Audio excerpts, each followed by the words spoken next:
Mengapa Israel ini ingin betul mengambil Palestina ini? Apa yang ada di Palestina? Apakah di Palestina itu ada emas? Apakah di Palestina itu ada perak? Mengapa mereka bersemangat betul ingin mengambil Palestina ini? Pada tahun 2007, Al-Faqir Abdul Samad, saya menterjemah satu buku berbahasa Arab, judulnya Tarikh Ad-Diyanah Al-Yahudiyah, ditulis oleh seorang ulama daripada Al-Iskandariyah, Mesir. Di situ dia bagi satu jawaban. Kenapa orang Israel itu amat sangat menginginkan Palestina? Rupanya ada seorang bernama Israel. Israel maknanya dua. Isra abdun.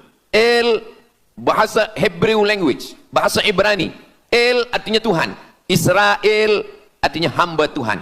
Tapi mereka punya makna yang kedua. Israel artinya al-musari' lillah. Al-musari' lillah, orang yang bergulat, orang yang mengalahkan Tuhan. Rupanya Tuhan pernah kalah.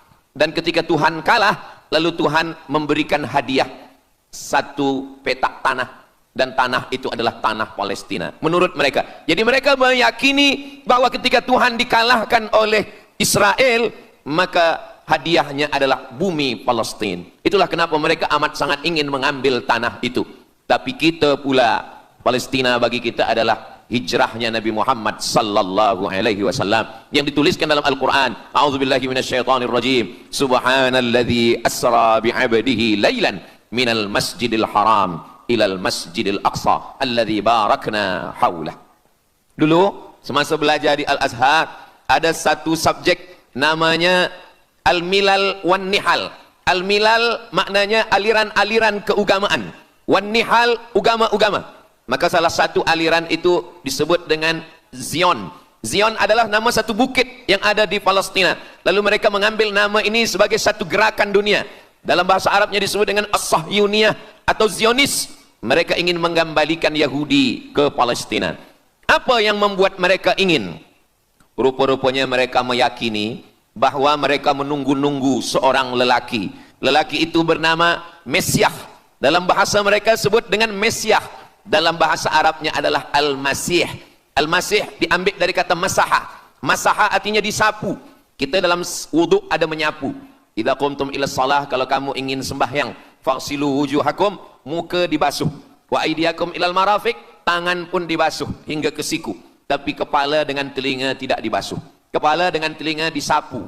Wamsahu biru'usikum, disapu. Jadi kenapa dia dikatakan Al-Masih? Kerana dua. Pertama, waktu lahirnya badannya disapu dengan minyak. Yang kedua, setelah dia besar, bila dia tengok orang lumpuh, dia sapu. Orang yang lumpuh boleh tegak berdiri. Bila nampak orang buta, dia sapu. Orang buta boleh menengok. Bila nampak orang mati, dia sapu. Dan orang mati pun boleh tegak berdiri. Dia tunjuk tanah, ya ard umbuti, wahai tanah tumbuh tanaman. Dia tunjuk langit, ya sama imtiri, turunkan hujan. Dia tunjuk orang mati, ya mayyit qum, orang mati tegak berdiri. Maka dia disebut dengan Al-Masih. Tapi Al-Masih ini ada yang original. Itulah dia Al-Masih Isa anak Maryam alaihi salam. Tapi ada Al-Masih satu lagi, macam Isa. Orang Arab bila ada mangkuk, mereka sebut dengan wi'a. Kalau mangkuk ini emas, mereka katakan al-wi'a al-zahabi, mangkuk emas. Tapi kalau mangkuk ini dari perak, tapi dibalur dengan emas, mereka akan mengatakan al-wi'a al-mudajjal. Dia bukan emas, tapi dia nampak macam emas, maka dia namanya mudajjal. Begitu juga dengan Al-Masih ini. Al-Masih yang betul-betul Al-Masih, dia adalah Al-Masih Isa anak Maryam.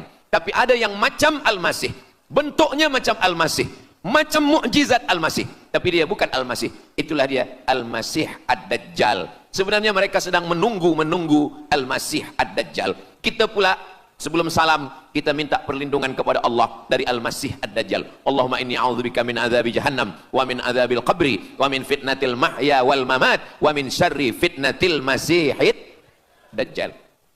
Kita minta tolong pada Allah supaya jauh daripada Dajjal. Mereka menunggu-nunggu Dajjal. Kenapa mereka ingin menunggu Dajjal? Sebab menurut mereka, bila Al-Masih Dajjal ini datang, maka nanti kambing akan berdamai dengan serigala. Semua akan hidup tenang. dan mereka akan menjadi penguasa dunia. Selain daripada Yahudi Israel adalah ghaim. Ghaim adalah keledai tunggangan. Jadi sebenarnya sesiapa saja pun yang bukan Yahudi, dia hanya akan menjadi keledai. Dan mereka ini adalah agama yang juga sebagai suku bangsa, yang juga sebagai sebuah negeri. Kita Islam, agama kita, tapi bangsa kita Melayu. Dan kita tinggal duduk, ada Melayu di Sumatera, ada Melayu di Semenanjung, ada Melayu di Kalimantan, Borneo. Melayu tersebar di beberapa negara. Tapi Yahudi tiga. Yahudi sebagai agama, Yahudi sebagai bangsa, Yahudi sebagai negeri. Mereka ingin mewujudkan ketiga-tiga ini menjadi satu. Kami bangsa Yahudi, kami agama Yahudi, dan kami punya negeri Yahudi. Itulah keinginan mereka. Maka mereka sedang menantikan raja mereka. Raja mereka adalah Al-Masih Ad-Dajjal. Dan Al-Masih Ad-Dajjal ini akan turun kalau syarat-syarat ini mereka penuhi. Kata Syekh Fargallah dalam subjek Al-Milal wan Nihal. Maka yang pertama diminta oleh Al-Masih Ad-Dajjal ini adalah semua Yahudi kembali kepada bumi Israel. Mereka mengatakan itu bumi punya dia dan semua akan kembali. Rupa-rupanya mereka tiada punya negeri. Sama macam nasib orang Kurdi. Kurdi ada di Turki, Kurdi ada di Irak, Kurdi ada di beberapa belahan bumi. Syekh Amin Al-Kurdi, mursyid tarekat Naqsabandiyah di Mesir, orang Kurdi, tapi duduk di Mesir. Syekh Muhammad Said Ramadan Al-Buti, orang Kurdi, tapi duduk di Suriah. Salahuddin Al-Ayyubi, orang Kurdi, tapi dia raja di Mesir. Mereka pun di seluruh dunia ada, tapi mereka tak ada punya negeri. Maka mereka ingin mengambil Palestina, mereka ingin kembali ke negeri yang menurut mereka inilah adalah hadiah daripada Tuhan, kerana Tuhan kalah bertembung, bertarung dengan nenek moyang mereka bernama Israel menurut hikayat mereka. Yang ini semuanya adalah asatirul awalin, hanya dongeng-dongeng nenek moyang mereka zaman silam. Lalu kemudian datanglah Theodor Herzl menghadap kepada Sultan Abdul Hamid, Sultan Turki. Mereka ingin membayar dengan ratusan keping emas. Apa kata Sultan Abdul Hamid? Dulu Palestina itu diambil dengan darah dan nyawa, maka saya tidak akan memberikannya dengan emas. Lalu kemudian apa yang terjadi? Mereka menghalau Sultan Abdul Hamid dengan seorang lelaki bernama Mustafa Kemal Ataturk. Lalu kemudian hilanglah khilafah Islamiyah. Ketika khilafah Islamiyah tahun 1924 ini jatuh, hilang, tumbang, maka ketika itu umat Islam tidak lagi ada pelindung. Dan ketika itulah mereka mengambil Palestina. Mereka merebut, mereka mengambil, seperti yang dikatakan Sayyidina Muhammad sallallahu alaihi wasallam, kamu akan diperebutkan seperti makanan yang ada di atas meja makan. Satu mengambil kakinya, satu merebut kepalanya, satu mengambil dadanya, dan tercabik-cabik, dicakar, dimakan, dipotong. Tak ada satu pun yang peduli. Alhamdulillah, kita malam ini masih peduli. Kita sedang mengajarkan kepada belia-belia, kita sedang mengajarkan kepada pemuda-pemuda Islam. Mudah-mudahan sampai anak cucu kita sampai hari kiamat masih lagi peduli kepada Palestina, insya-Allah. Allahu Akbar. Semua Yahudi kembali ke Palestina. Maka sekarang mereka sudah berkumpul. Berapa jumlah mereka? 9 juta Yahudi sudah berada di Palestina. Itu syarat supaya Al-Masih itu turun. Sebab Al-Masih tidak mahu turun kalau Yahudi-Yahudi ini tidak kembali ke Palestina menurut mereka. Maka Yahudi dari Rusia kembali, Yahudi yang ada dari Amerika kembali semuanya. Dari mulai tahun 1946 sampailah hari ini 2025, tahun hadapan 2026, 80 tahun lamanya mereka sudah berkumpul menunggu kedatangan Al-Masih dengan cara berkumpul. Dan mereka yang datang ini hanya keturunan Yahudi dari puak ibunya saja. Yahudi ini tidak menerima dari puak ayah. Jadi kalau ada ayahnya Yahudi, emaknya tak Yahudi, dia tiada diterima. Sebab mereka guna dari puak ibu. Maka bila ibunya Yahudi, maka dia akan diterima. Ada satu Yahudi yang tidak diterima, Yahudi Falasha dari Afrika. Yahudi Falasha ini datang, mereka dari Ethiopia, mereka menyeberang ke Sudan, dari Sudan mereka masuk ke Mesir, dan mereka datang ke Palestina. Mereka pun nak masuk juga, tapi mereka tertolak. Sebab dia mengaku Yahudi, tapi kulit dia hitam. Saya tak tahu di tempat kita, tapi di tempat saya banyak juga Yahudi, namanya Yahudi pesek. Kulit dia hitam, hidung dia pesek, tapi otak dia Yahudi. Ini lebih berbahaya lagi. Mereka menyebarkan kebencian. Jadi sebenarnya Yahudi adalah makhluk yang paling unsuri, rasisme. Mereka tiada menerima selain daripada Yahudi. Siapapun yang datang ingin mengaku orang Yahudi, kalau ditengok nasabnya tidak sesuai daripada ibu, dia tidak akan diterima. Sedarlah wahai orang yang membela-bela Yahudi. Wahai orang yang membela Yahudi, kalau kamu bukan Yahudi, maka kamu tidak akan diterima, kerana Yahudi adalah agama, Yahudi adalah bangsa, dan Yahudi adalah negeri. Mereka ingin mewujudkan ini. Maka berdatanganlah Yahudi beramai-ramai, lalu mereka pun turun ke Palestina. Sampai hari ini mereka terus berdatangan. Lalu kemudian yang kedua, syarat Yahudi didatangi oleh Al-Masih, Mesias, mereka mesti menanam tanaman yang hijau. Jadi kalau mereka bayangkan, Al-Masih ini sedang berada di langit, dia selalu memandang ke bawah, dia tengok Yahudi dah berkumpul atau belum. Kalau berkumpul dia tak nak turun. Bila dah berkumpul semua ramai, baru dia turun. Dah berkumpul 5 juta, dia belum juga turun. Dah berkumpul 9 juta, dia belum juga turun. Rupanya yang kedua, dia ingin supaya tanah Palestina itu hijau. Bila nanti dah hijau semua, baru dia turun. Dan tanaman yang hijau itu pun dia yang memilihkan tanamannya. Tanamannya adalah yang disebutkan Nabi 14 abad silam, Syajaratul Gharqad. Nanti semua akan membela umat Islam. Sampai-sampai batu berkata, apa kata batu? Ya abdallah, wahai hamba Allah, hadza Yahudi khalfi, ini di belakang saya ada Yahudi, faktulhu, bunuhlah dia. Kata Nabi, jangankan manusia, batu pun membela umat Islam. Batu akan berkata, ya abdallah, wahai hamba Allah, hadza Yahudi, ini di belakang saya ada Yahudi, faktulhu, bunuh dia. Tapi ada satu yang membela mereka. Siapa dia? Syajaratul Gharqad, pokok kayu Gharqad. Allah menunjukkan sampai hari ini mereka menanam pokok Gharqad ini. Saya belajar ke Mesir tahun 1998.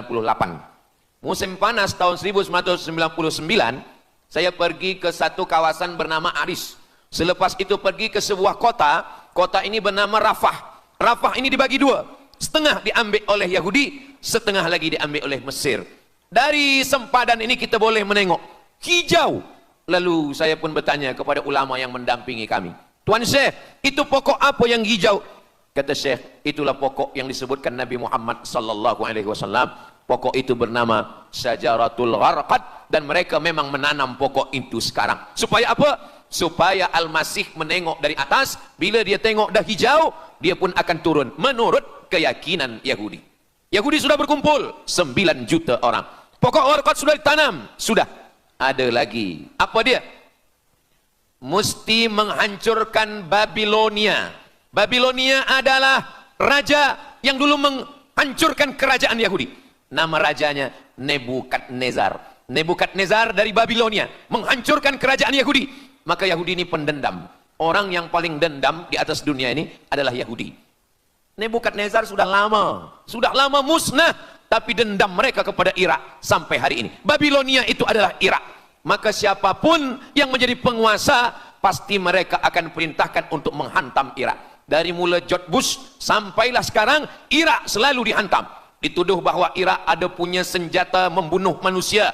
Mereka katakan bahwa Saddam Hussein ini ada memiliki senjata yang boleh menghancurkan peradaban manusia.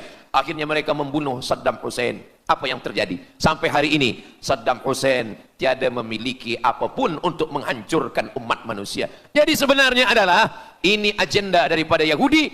Mereka ingin menghancurkan Babilonia, dan Babilonia itu adalah Irak pada zaman modern sekarang ini. Setiap penguasa-penguasa pasti menghancurkan Irak, sebab mereka amat sangat benci dan dendam kesumat kepada Irak. Ada buku judulnya Al-Yahud fi Masr, orang Yahudi di Mesir. Lalu kemudian seorang jenderal Yahudi bernama Musa Dayan. Musa Dayan buta matanya sebelah. Lalu Musa Dayan ini meminta kepada Presiden Prancis bernama De Gaulle. Lalu De Gaulle pun menelpon Presiden Mesir bernama Anwar Sadat. Bukunya ada, saya simpan di rumah. Dia katakan bahwa kepada Anwar Sadat, wahai Tuan Presiden Anwar Sadat, ini mami yang ada di Museum Mesir Kaherah itu sedang sakit. Jadi untuk menyehatkannya mesti dibawa ke Prancis, ke Paris. Lalu disediakanlah pesawat terbang untuk membawa mami ini. Dulu saya pernah dengar tazkirah Ustaz Azhar Idrus, jangan anak panggil mak mami, sebab mami itu inilah mami Fir'aun. Mami return. Ini mami ini sakit. maka dia mesti disehatkan, ada bakteri, maka dia mesti disehatkan, dibawa ke Paris, Prancis. Akhirnya diterbangkan pada masa Presiden Anwar Sadat, dibawa ke hospital. Sampai di hospital, rupa-rupanya Jenderal Musa Dayan yang buta sebelah sudah menunggu Mami. Begitu Mami Ramses II, Fir'aun sampai, dia terus meninju muka Mami itu. Kenapa? Sebab dia dendam. Inilah yang dulu menghalau nenek moyang dia dari Mesir. Gila. Yahudi ini adalah orang-orang yang gila. Sampai hari ini mereka punya dendam yang tak berkesudahan. Sampai Mami yang sudah menjadi kering, kita pun menengoknya biasa-biasa saja. Tapi Musa Dayan melampiaskan dendam kesumat dia sampai pada masa Presiden Anwar Sadat, yang akhirnya Anwar Sadat pun mati terbunuh ditembak oleh Khalid Islambuli. Begitulah Allah Subhanahu wa taala menceritakan saksi sejarah supaya umat Islam faham bagaimana pikiran, bagaimana sakit jiwanya orang-orang Yahudi. Mereka sudah berkumpul di Palestina 9 juta. Tanam-tanaman hijau sudah ditanam. Irak sudah dihantam. Hancur lebur Irak. Apa lagi yang mereka lakukan? Tanah Palestina mesti merah. Tanah Palestina tidak boleh hitam. Tanah Palestina mesti merah. Apa yang membuat tanah Palestina merah? Merah kerana darah budak-budak, anak-anak yang tak berdosa dari Palestina. Jadi kalau ada orang yang hari ini terheran-heran, mengapa mereka membunuh budak kecil? Mengapa mereka menjatuhkan bom untuk menghancurkan rumah, membunuh perempuan yang hamil tiada berdosa? Tapi bila orang faham, dia mengerti, sesungguhnya mereka ingin supaya darah anak-anak yang tiada berdosa itu tumpah. Kalau darah itu sudah tumpah, disitulah mereka menantikan supaya Al-Masih, Mesiah itu turun membela. Sebab itu adalah raja di raja mereka. Apa yang terjadi sebenarnya hari ini? Yang terjadi sebenarnya adalah mereka membangun, membina sebuah kerajaan dari khayal, dari pikiran gila. Maka ada seorang yang tidak percaya kepada Allah. Dia atheist, dia tak percaya kepada Tuhan. Namanya Roger Jarudi. Tapi akhirnya dia dapat hidayah. Dia masuk Islam. Selepas masuk Islam, dia tulis buku bahwa Israel, Yahudi mendirikan negara berdasarkan mitologi, berdasarkan khurafat, berdasarkan kisah-kisah bohong, dusta. Tapi mereka percaya dengan dusta itu. Lalu kemudian Roger Jarudi ditangkap oleh pemerintah Prancis, dimasukkan ke dalam penjara. Bukunya diterjemahkan ke dalam bahasa Arab, diterjemahkan ke dalam bahasa Melayu. Roger Jarudi, bagaimana orang Yahudi Israel membina kerajaan negara berdasarkan khayal, berdasarkan tipu, berdasarkan dusta, berdasarkan mitologi, berdasarkan asatirul awalin, dongeng-dongeng daripada nenek moyang mereka dulu. Lalu kemudian hari ini kita sudah menengok darah itu sudah tumpah merata-rata di tanah Palestina. Kenapa Al-Masih, Mesiah belum juga turun? Kenapa belum datang juga Mesiah yang mereka tunggu itu? Rupanya ada syarat lagi yang belum. Apa dia? Mereka mesti membina satu yang disebut dengan Haikal Sulaiman, Temple of King Solomon. Mereka meyakini bahwa raja mereka adalah Solomon, dan dia ada sebuah kuil yang mereka sebut, mereka tulis bukunya, Temple of King Solomon. Di mana letaknya? Letaknya adalah di atas Al-Masjidil Aqsa. Mereka ingin menghancurkan Al-Masjidil Aqsa, diratakan dengan tanah. Nanti mereka akan bina Temple of King Solomon. Selepas itu mereka siapkan satu kerusi singgasana. Selepas itu nanti barulah turun Al-Masih, Mesiah yang dijanjikan menurut mereka. Yang semuanya ini adalah dusta, bohong, tipu daripada Zionis, kerana mereka ingin menguasai dan mereka ingin membuat sebuah negara yang sangat besar, yang negara itu disebut dengan The Great Israelian, Israel Raya. Dia dari 2 sungai. Biasanya orang membuat map itu rahasia. Map biasanya rahasia yang disimpan. Tapi orang Yahudi Israel, mereka buatkan mapnya di dalam bendera mereka. Kita membuat sesuatu yang rahasia kita simpan, tapi mereka membuat satu garis biru di atas, satu lagi garis biru di bawah. Yang di atas itu adalah sungai Nil di atas, dan yang di bawah itu adalah sungai Efrat. Sungai Nil di atas, Afrika Utara, Mesir. Sungai Efrat di bawah, sungai Efrat ada di Irak. Lalu di tengah itu ada bintang segi 6. Apa maknanya? Mereka ingin membina sebuah kerajaan yang luasnya dari Nil hingga ke Efrat. Itulah kenapa ketika mereka membuka embasi di Kairo, ketika Israel membina embasi di Kairo, ini sungai Nil, ini bagian atas, ini bagian bawah. Kerajaan Mesir membagi embasi Israel tanah di bawah sungai Nil. Mereka tidak mau. Mereka ingin membina embasi di atas Sungai Nil. Kenapa mereka tidak mau membina embasi di bawah Sungai Nil? Karena menurut mereka di bawah Sungai Nil adalah negeri kami. Orang membina embasi hanya di luar daripada kerajaannya. Jadi sebenarnya menurut pengakuan mereka, Mesir yang ada sekarang, semua yang ada di bawah Nil hingga ke Efrat Irak, itu adalah kerajaan mereka. Yang kalau mereka mewujudkan itu nanti, mereka akan menjadikan semua manusia ini sebagai keledai tunggangan. Alhamdulillah, itu disampaikan oleh Syekh Fargallah. Lalu kemudian kami membacanya, mempelajarinya, beliau bacakan di kelas, dan hari ini saya amat sangat bersenang hati. Tapi kita tetap susah hati dengan Palestina. Saya merasa senang hati sebab saya boleh menyampaikannya kepada para belia pemuda muslimin muslimat yang hadir malam ini. Macam mana suara saya, jelas tak jelas? Jelas. Yang saya sampaikan ini boleh faham? Alhamdulillah. Yang tak faham, nanti faham sendiri insyaAllah. Begitulah Allah Subhanahu wa ta'ala. Saya dulu pernah berjumpa dengan Syekh Muhammad Jibril. Lalu kemudian saya tanya Syekh Muhammad Jibril, Syekh, kenapa Allah membinasakan kaum Ad, kaum Samud, kaum Madian? Wa ila Samuda akhahum Salihah, wa ila Madiana akhahum Syuaiba, wa ila Adin akhahum Huda. Madian, Samud, Ad, semuanya musnah. Iram dzatil imad. Iram, hilang semuanya. Tapi kenapa Yahudi ini masih ada sekarang? Kenapa Allah tak musnahkan? Kata Syekh Muhammad Jibril, Allah Maha Kuasa untuk memusnahkan Yahudi, Israel. Senang saja bagi Allah. Innama amruhu idza arada syai'an ayyakula lahu kun fayakun. Yahudi Israel mati semua rata dengan tanah. Satu jeritan malaikat mati mereka semua. Allah goncangkan bumi, habis mereka ditelan bumi. Ya bunayya, wahai anakku, kalaulah Israel Yahudi ini mati, lalu kamu masuk surga dengan apa, kata dia. Sebenarnya Allah masih menyisakan Yahudi ini supaya kita berjuang. Sekarang ada umat Islam yang amat sangat lemah. Dia bukannya ikut berjuang, tapi melemahkan perjuangan orang. Bila ada umat Islam yang berkumpul beramai-ramai, solidariti tentang Palestina, dia berkata, katanya Allah Maha Kuasa, kenapa Allah tak binasakan? Dulu, arsalna alaihim tayran ababil, datang burung ababil, tarmihim bi'ijaratin min sijil. Mana ababil sekarang? Kenapa Allah tak kirimkan ababil? Saya pun pernah tanyakan ini kepada masyayikh, Syekh, kenapa Allah tak kirimkan ababil? Dulu ketika Abdul Muttalib memegang kunci Ka'bah, masa itu tak ada orang beriman. Abdul Muttalib bersendirian, lalu kemudian dia datang ke Ka'bah, dia letakkan kunci itu. Ya Allah, inna lihadzal baiti rabban yahmih. Saya sendiri seorang saja, saya tak sanggup untuk menolong Ka'bah. Inna lihadzal baiti rabban yahmih. Ka'bah ini ada pemiliknya, Ka'bah ini ada pelindungnya, Allah akan melindungi. Itulah mengapa Allah mengirimkan alam tara kaifa fa'ala rabbuka bi ashabil fil alam yaj'al kaidahum fi tadlil. Kenapa Allah kirimkan tayran ababil? Karena tidak ada orang beriman, hanya Abdul Muttalib sendiri.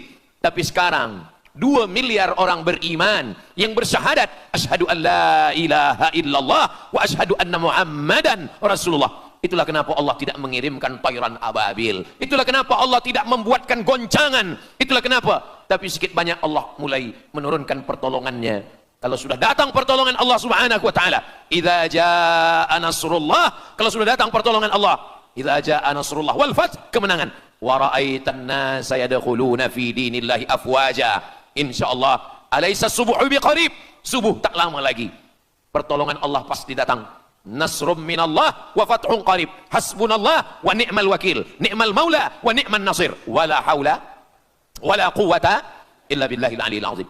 Kalau kita seorang cikgu, kalau kita seorang ulama, sampaikanlah kepada umat. Sebagai seorang ayah, sampaikan kepada anak.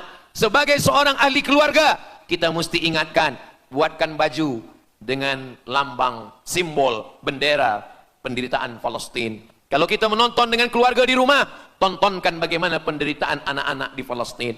Saya di rumah ada gambar besar, gambar Palestina. Sehingga setiap kali tamu datang, kita bercerita, dia tanya, ini gambar apa nih Ustaz? Inilah gambar saudara kita yang sedang teraniaya di Palestina. Malam ini kita guna sorban, kita pakai sorban yang mengingatkan kita kepada Palestina. Apapun yang kita lakukan, jangan lupa menyampaikan khutbah Jumat, kunut nazilah, Allahumma ansuril Islam wal muslimina fi Palestina. Silahul mu'min, ad-du'a silahul mu'min. Kalau kita tiada senjata lagi, maka sesungguhnya doa, man lam yahtam bi amril muslimin, siapa yang tak peduli kepada penderitaan saudaranya di Palestin, falaisa minhum, dia tidak diakui sebagai umat Nabi Muhammad sallallahu alaihi wasallam. Orang beriman bukan setakat sembahyang subuh, zuhur, asar, maghrib, isya. Orang beriman bukan setakat ditengok berapa kali dia ke Baitullah haji dan umrah, tapi orang beriman bagaimana perasaan dia kepada saudaranya. Maka kata Nabi SAW, la yu'minu ahadukum, kamu tidak beriman, kalaupun kamu beriman belum sempurna, hatta yuhibba li akhi, sampai engkau sayang kepada saudaramu. Ma yuhibbu li nafsih, sayang kepada saudara seperti sayang pada diri sendiri. Kalau anak saudara kita di Palestina teraniaya, kita lebih teraniaya. Kalau pipi kita dicubit sakit, begitu juga dengan saudara kita di Palestina. Kita memang hidup pada zaman yang susah, yang payah. Beruntunglah datuk nenek moyang kita 100 tahun yang lampau, mereka selamat dari fitnah ini. Tapi kita pun tak boleh mengutuk nasib. Mengapa saya hidup sekarang? Kenapa kami hidup tahun 1447 ini ya Allah? Tentu ada hikmahnya. Allah hidupkan kita hari ini. Kenapa saya tak hidup zaman Nabi? Kalau ada pemuda belia sekarang datang kepada Ustaz Abdul Somad, Ustaz Somad, kenapa saya tak hidup zaman Nabi? Kalau saya hidup zaman Nabi mungkin saya baik. Kamu yang komplain kepada Allah, kalau kamu hidup zaman Nabi mungkin tidak ikut Nabi, ikut Abu Lahab, ikut Abu Jahal. Kita dihidupkan Allah hari ini, kita masih bersama dengan guru kita, Al-Fadhil Ustaz Azhar Idrus. Kita masih bersama dengan orang-orang baik, orang mulia. Alaikum bil jamaah. Kata Nabi SAW, man syadza syadza finnar, jangan bersendirian, sendirian masuk neraka. Kita mesti berjamaah. Alhamdulillah, yang ada kuasa dengan kuasanya, yang ada fatwa dengan fatwanya, yang ada ilmu dengan ilmunya. Bagi penuntut-penuntut, pelajar-pelajar, tonton, buat video, buat apapun yang boleh kita buat, share, gambar, semuanya itu ada tanggung jawab kita di hadapan Allah Subhanahu wa taala. Kullukum ra'in, setiap kamu pemimpin, hadap ke Baitul Maqdis 17 hingga 18 bulan. Sampai akhirnya pada bulan Sya'ban turun ayat, qad nara taqalluba wajhika fis sama', kami menengok wajah engkau menghadap ke arah langit. Fawalli wajhaka syatral masjidil haram, hadapkanlah wajahmu ke arah Masjidil Haram. Lalu Nabi pun menghadap ke arah Masjidil Haram. Selepas itu sahabat datang beramai-ramai menjumpai Nabi Muhammad SAW.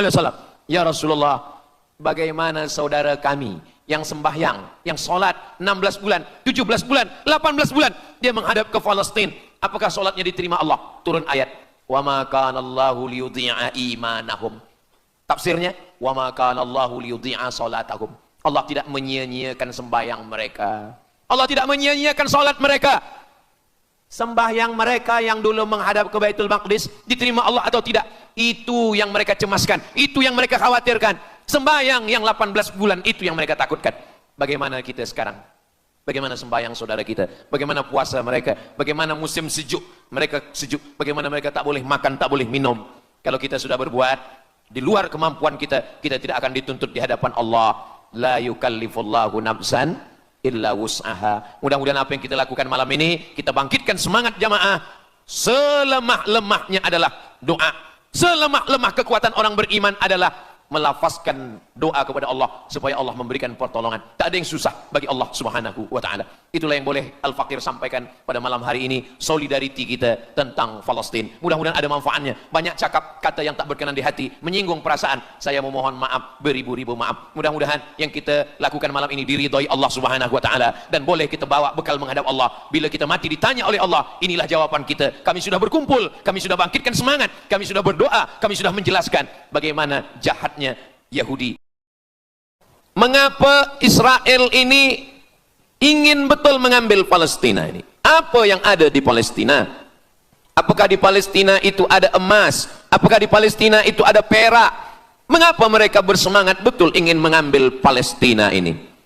Pada tahun 2007, Al-Faqir Abdul Somad, saya menterjemah satu buku berbahasa Arab, judulnya Tarikh Ad-Diyanah Al-Yahudiyah, ditulis oleh seorang ulama daripada Al-Iskandariyah, Mesir. Di situ dia bagi satu jawaban. Kenapa orang Israel itu amat sangat menginginkan Palestina? Rupanya ada seorang bernama Israel. Israel maknanya dua. Isra abdun. El bahasa Hebrew language, bahasa Ibrani. El artinya Tuhan. Israel artinya hamba Tuhan.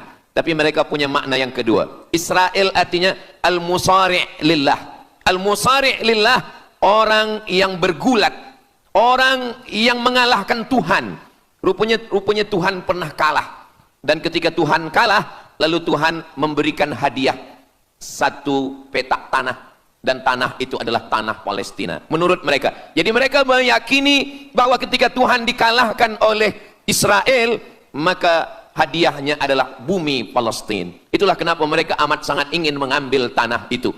Tapi kita pula, Palestina bagi kita adalah hijrahnya Nabi Muhammad sallallahu alaihi wasallam yang dituliskan dalam Al-Qur'an. A'udzubillahi minasyaitonir rajim. Subhanalladzi asra bi'abdihi lailan minal masjidil haram ilal masjidil aqsa alladzi barakna haulah. Dulu semasa belajar di Al-Azhar ada satu subjek namanya Al-Milal wan Nihal. Al-Milal maknanya aliran-aliran keagamaan. Wan Nihal agama-agama. Maka salah satu aliran itu disebut dengan Zion. Zion adalah nama satu bukit yang ada di Palestina. Lalu mereka mengambil nama ini sebagai satu gerakan dunia. Dalam bahasa Arabnya disebut dengan As-Sahyuniyah atau Zionis. Mereka ingin mengembalikan Yahudi ke Palestina. Apa yang membuat mereka ingin? Rupa-rupanya mereka meyakini bahwa mereka menunggu-nunggu seorang lelaki. Lelaki itu bernama Mesiah. Dalam bahasa mereka sebut dengan Mesiah. Dalam bahasa Arabnya adalah Al-Masih. Al-Masih diambil dari kata masaha. Masaha artinya disapu. Kita dalam wudhu ada menyapu. Idza qumtum ila shalah, kalau kamu ingin sembahyang, faghsilu wujuhakum, muka dibasuh. Wa aydiyakum ilal marafiq, tangan pun dibasuh hingga ke siku. Tapi kepala dengan telinga tidak dibasuh. Kepala dengan telinga disapu. Wamsahu biruusikum, disapu.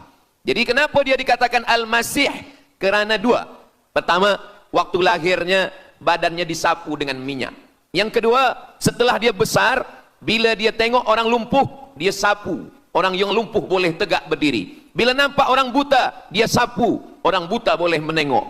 Bila nampak orang mati, dia sapu. Dan orang mati pun boleh tegak berdiri. Dia tunjuk tanah, ya ard umbuti, wahai tanah tumbuh tanaman. Dia tunjuk langit, ya sama imtiri, turunkan hujan. Dia tunjuk orang mati, ya mayyit qum, orang mati tegak berdiri. Maka dia disebut dengan Al-Masih. Tapi Al-Masih ini ada yang original. Itulah dia Al-Masih Isa anak Maryam alaihi salam. Tapi ada Al-Masih satu lagi. Macam Isa. Orang Arab bila ada mangkuk, mereka sebut dengan wi'a. Kalau mangkuk ini emas, mereka katakan al-wi'a az-zahabi, mangkuk emas. Tapi kalau mangkuk ini dari perak, tapi dibalur dengan emas, mereka akan mengatakan al-wi'a al-mudajjal. Dia bukan emas, tapi dia nampak macam emas, maka dia namanya mudajjal. Begitu juga dengan Al-Masih ini. Al-Masih yang betul-betul Al-Masih, dia adalah Al-Masih Isa anak Maryam. Tapi ada yang macam Al-Masih, bentuknya macam Al-Masih, macam mukjizat Al-Masih, tapi dia bukan Al-Masih. Itulah dia Al-Masih Ad-Dajjal. Sebenarnya mereka sedang menunggu Al-Masih Ad-Dajjal. Kita pula sebelum salam, kita minta perlindungan kepada Allah dari Al-Masih Ad-Dajjal. Allahumma inni a'udzubika min adzabi jahannam wa min adzabil qabri wa min fitnatil mahya wal mamat wa min syarri fitnatil masihid Dajjal. Kita minta tolong pada Allah supaya jauh daripada Dajjal. Mereka menunggu-nunggu Dajjal. Kenapa mereka ingin menunggu Dajjal? Sebab menurut mereka, bila Al-Masih Dajjal ini datang, maka nanti kambing akan berdamai dengan serigala. Semua akan hidup tenang dan mereka akan menjadi penguasa dunia. Selain daripada Yahudi Israel adalah ghaim. Ghaim adalah keledai tunggangan. Jadi sebenarnya sesiapa saja pun yang bukan Yahudi, dia hanya akan menjadi keledai. Dan mereka ini adalah agama yang juga sebagai suku bangsa, yang juga sebagai sebuah negeri. Kita Islam, agama kita, tapi bangsa kita Melayu. Dan kita tinggal duduk, ada Melayu di Sumatera, ada Melayu di Semenanjung, ada Melayu di Kalimantan, Borneo. Melayu tersebar di beberapa negara. Tapi Yahudi tiga. Yahudi sebagai agama, Yahudi sebagai bangsa, Yahudi sebagai negeri. Mereka ingin mewujudkan ketiga-tiga ini menjadi satu. Kami bangsa Yahudi, kami agama Yahudi, dan kami punya negeri Yahudi. Itulah keinginan mereka. Maka mereka sedang menantikan raja mereka. Raja mereka adalah Al-Masih Ad-Dajjal. Dan Al-Masih Ad-Dajjal ini akan turun kalau syarat-syarat ini mereka penuhi. Kata Syekh Fargallah dalam subjek Al-Milal wan Nihal. Maka yang pertama diminta oleh Al-Masih Ad-Dajjal ini adalah semua Yahudi kembali kepada bumi Israel. Mereka mengatakan itu bumi punya dia dan semua akan kembali. Rupa-rupanya mereka tiada punya negeri. Sama macam nasib orang Kurdi. Kurdi ada di Turki, Kurdi ada di Irak, Kurdi ada di beberapa belahan bumi. Syekh Amin Al-Kurdi, mursyid tarekat Naqsabandiyah di Mesir, orang Kurdi, tapi duduk di Mesir. Syekh Muhammad Said Ramadan Al-Buti, orang Kurdi, tapi duduk di Suriah. Salahuddin Al-Ayyubi, orang Kurdi, tapi dia raja di Mesir. Mereka pun di seluruh dunia ada, tapi mereka tak ada punya negeri. Maka mereka ingin mengambil Palestina, mereka ingin kembali ke negeri yang menurut mereka inilah adalah hadiah daripada Tuhan, kerana Tuhan kalah bertembung, bertarung dengan nenek moyang mereka bernama Israel menurut hikayat mereka. Yang ini semuanya adalah asatirul awalin, hanya dongeng-dongeng nenek moyang mereka zaman silam. Lalu kemudian datanglah Theodor Herzl menghadap kepada Sultan Abdul Hamid, Sultan Turki. Mereka ingin membayar dengan ratusan keping emas. Apa kata Sultan Abdul Hamid? Dulu Palestina itu diambil dengan darah dan nyawa, maka saya tidak akan memberikannya dengan emas. Lalu kemudian apa yang terjadi? Mereka menghalau Sultan Abdul Hamid dengan seorang lelaki bernama Mustafa Kemal Ataturk. Lalu kemudian hilanglah khilafah Islamiyah. Ketika khilafah Islamiyah tahun 1924 ini jatuh, hilang, tumbang, maka ketika itu umat Islam tidak lagi ada pelindung. Dan ketika itulah mereka mengambil Palestina. Mereka merebut, mereka mengambil, seperti yang dikatakan Sayyidina Muhammad sallallahu alaihi wasallam, kamu akan diperebutkan seperti makanan yang ada di atas meja makan. Satu mengambil kakinya, satu merebut kepalanya, satu mengambil dadanya, dan tercabik-cabik, dicakar, dimakan, dipotong. Tak ada satu pun yang peduli. Alhamdulillah, kita malam ini masih peduli. Kita sedang mengajarkan kepada belia-belia, kita sedang mengajarkan kepada pemuda-pemuda Islam. Mudah-mudahan sampai anak cucu kita sampai hari kiamat masih lagi peduli kepada Palestina, insya-Allah. Allahu Akbar. Semua Yahudi kembali ke Palestina. Maka sekarang mereka sudah berkumpul. Berapa jumlah mereka? 9 juta Yahudi sudah berada di Palestina. Itu syarat supaya Al-Masih itu turun. Sebab Al-Masih tidak mahu turun kalau Yahudi-Yahudi ini tidak kembali ke Palestina menurut mereka. Maka Yahudi dari Rusia kembali, Yahudi yang ada dari Amerika kembali semuanya. Dari mulai tahun 1946 sampailah hari ini 2025, tahun hadapan 2026, 80 tahun lamanya mereka sudah berkumpul menunggu kedatangan Al-Masih dengan cara berkumpul. Dan mereka yang datang ini hanya keturunan Yahudi dari puak ibunya saja. Yahudi ini tidak menerima dari puak ayah. Jadi kalau ada ayahnya Yahudi, emaknya tak Yahudi, dia tiada diterima. Sebab mereka guna dari puak ibu. Maka bila ibunya Yahudi, maka dia akan diterima. Ada satu Yahudi yang tidak diterima, Yahudi Falasha dari Afrika. Yahudi Falasha ini datang, mereka dari Ethiopia, mereka menyeberang ke Sudan, dari Sudan mereka masuk ke Mesir, dan mereka datang ke Palestina. Mereka pun nak masuk juga, tapi mereka tertolak. Sebab dia mengaku Yahudi, tapi kulit dia hitam.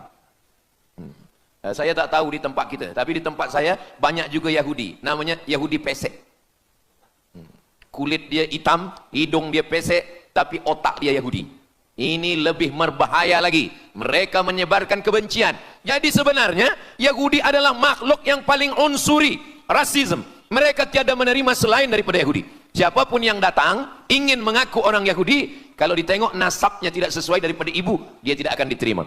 Sedarlah wahai orang yang membela-bela Yahudi. Wahai orang yang membela Yahudi, kalau kamu bukan Yahudi, maka kamu tidak akan diterima, kerana Yahudi adalah agama, Yahudi adalah bangsa, dan Yahudi adalah negeri. Mereka ingin mewujudkan ini. Maka berdatanganlah Yahudi beramai-ramai, lalu mereka pun turun ke Palestina. Sampai hari ini mereka terus berdatangan.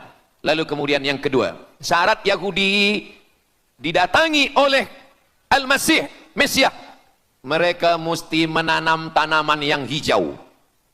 Jadi kalau mereka bayangkan, Al-Masih ini sedang berada di langit, dia selalu memandang ke bawah. Dia tengok, Yahudi dah berkumpul atau belum? Kalau berkumpul dia tak nak turun. Bila dah berkumpul semua ramai, baru dia turun. Dah berkumpul 5 juta, dia belum juga turun. Dah berkumpul 9 juta, dia belum juga turun. Rupanya yang kedua, dia ingin supaya tanah Palestina itu hijau.